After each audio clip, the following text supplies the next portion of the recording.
A phrase you often hear me say is making an informed business decision. What is an informed business decision? Well, firstly, I think it has to be relative to the time frame and also relative to the size and the risk associated with the investment.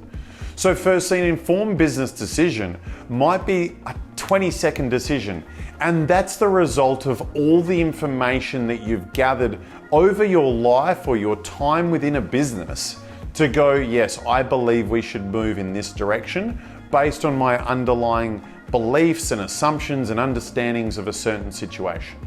So that is an informed business decision that's created over a period of time and can be made quite quickly. If there's a very low degree of risk as well, it's very easy to make a quick and firm decision. Decisions then scale up. What about at the extreme end? A very large and significant investment for your business. That might be a piece of machinery or equipment that costs over $1 million or hundreds of thousands of dollars.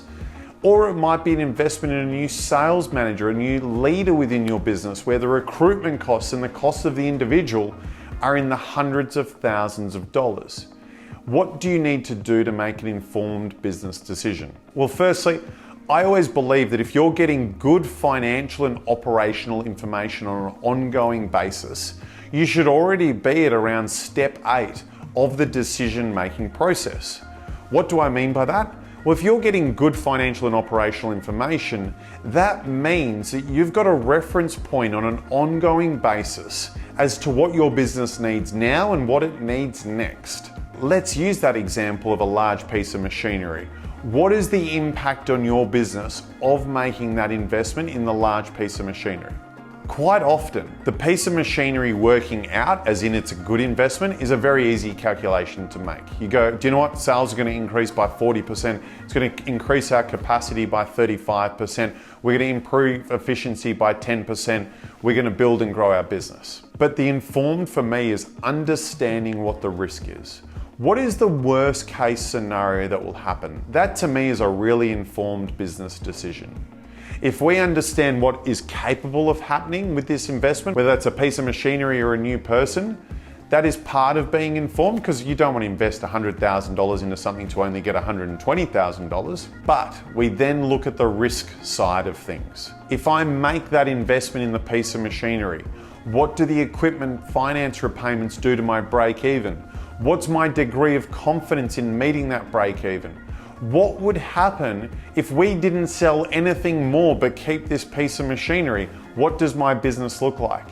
Same thing with a salesperson, same thing with opening a new operation in a different segment or a different region. What is the impact on my break even?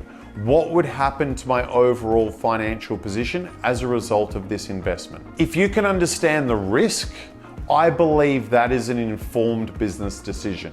As I've referred to in previous videos, there have been times where we've worked with clients and they've made investments of over $1 million in machinery, and we've made the decision in 15 minutes. We don't say that to be egotistical, but it's because over a period of time we've gathered information in an organic and natural manner, which has actually made that decision the cliched no-brainer. And in hindsight, sometimes it's been, we should have bought 2, not 1. But the moral of the story, be consistent and disciplined in your decision-making and information gathering approach. And from there, you can become an informed business decision maker. This sounds like you have to be high picture orientated and details orientated, and that is correct. Elite business owners we work with have the capability and the capacity to do both. They can understand the big picture, i.e. what's the impact on my break even and what's my position of where the business could go and what's the risk. But they also have to understand the details of what are the drivers that impact the break even, that impact the risk.